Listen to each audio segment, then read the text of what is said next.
about 6 weeks now, I think, since we first met, and about 70 of us online, and started forming what is now the Welsh Independent Restaurant Collective. It seems like a lot longer, to be honest. In that time, the smaller group of volunteers that came out of that meeting have, well, let's just think some of the things we've done. We've written to the First Minister 5 times. We've met with at least half a dozen other cabinet ministers.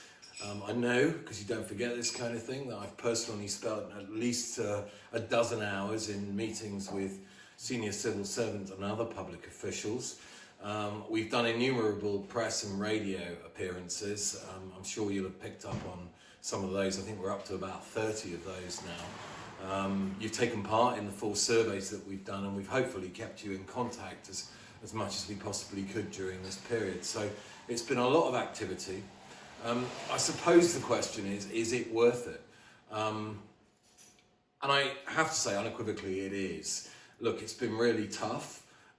We didn't have a voice before. They're not used to listening to our part of the industry and understanding what we're about and the difficulties that we're facing now, but we're also facing before COVID.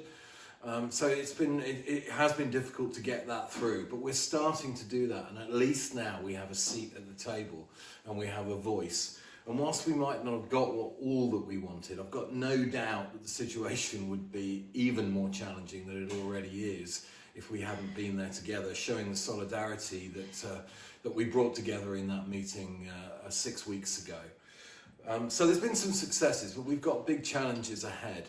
I think that we all know how difficult it was before even COVID-19 came on the scene. And in a sense, we've needed WIRC since way before COVID. And it's been COVID that's been the catalyst to actually form this thing and give us a voice with Welsh Government in particular. Most of our conversations have clearly been with Welsh Government. They don't hold all the keys. They don't control most of the economic levers. We're dependent on the UK Government for that. And so we're also talking to the Welsh Secretary and the UK Government in that respect. We'll talk to anyone to try and get our case across on all of our behalf. I feel very strongly that in the last couple of decades, from a fairly low base in Wales, we've achieved incredible things in the hospitality industry and in the food sector altogether.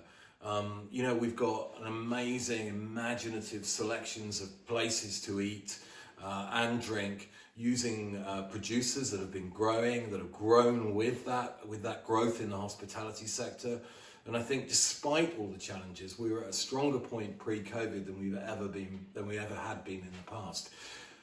The problem is that COVID is a massive challenge, and we've tried to bring that home to government again and again and again, and we will continue to do that.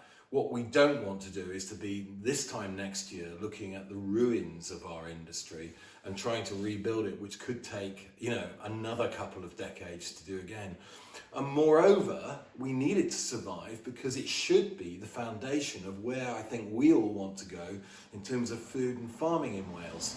And certainly, Welsh Government says that it's where Wales should be going, with shorter supply chains, more sustainable farming, and to a degree, or to a large degree, that underpinned by a vibrant hospitality sector offering fresh food with a real Welsh identity.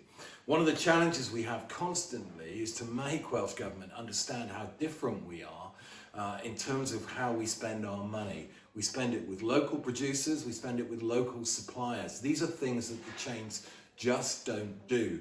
And my worst case scenario, my apocalyptic scenario, is waking up sometime in the spring of next year and finding that the chains are really all that we've got, and that the pubs and small restaurants and cafes that we find in our rural areas that sustain so many jobs, so much life and community have gone as well. So we need to continue. That's my feeling on it. And over the next few months, we have to decide what WIRC is about. We have to constitute it properly. And we have to work out how we can sustain it into the future. As you'll be aware, everything we've done so far has been done for free. Nobody's complaining about that.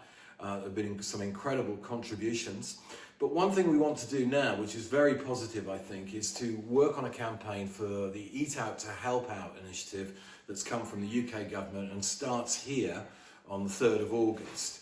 I'm sure you're aware of it. We have sent out a link to the government registration so you can see that. But at the same time, it's worth repeating that customers will be able to come in from Monday to Wednesday and you can offer them a 50% discount up to the value of 10 quid, and then you can reclaim that from HMRC. Any number of customers, the same customer can come 2 or 3 times during the month or even more. They come every day if you wanted. So, you know, it is significant in that sense, and what I would hate to see is the chains benefiting from that and the independents missing out because the chains are basically charging half price for their food. What we'd like to do is to encourage people in Wales to go to independent places and spend their money there, because that way it returns itself back into the Welsh economy and their money goes that much further in supporting not only us but the producers that supply us, and in fact all the businesses that supply us. To do that, we want to run a campaign, and we're asking for the first time for some contributions to that. So there's a crowdfunding page and we're asking for a donation of £35, and in return that'll get you the sticker that we're producing, and the campaign will be centred around that sticker in the press and on social media. You also get a social media toolkit which will be designed so that you can go to your own social media channels and reach your public through that. And obviously we'll be doing a huge amount in the press and on social media channels in general to get the whole thing heard and make a great big noise about this. I think it's going to be great. I think it's something that we should do together. It's eat local, support local. I think that the Welsh public will understand the message and hopefully it will stick. And as we go forward with WIRC, those are the kind of campaigns that we can run at the same time as lobbying government institutions. I think that one thing is worth saying, WIRC has no constitution at the moment, it has no real form. Later in the year, when we've got some time, we need to think about that and how we're going to do it. But I guess in a sense, the contribution to this crowdfunding campaign is the first form of WIRC membership. So I've joined, I hope you will, and let's move forward together.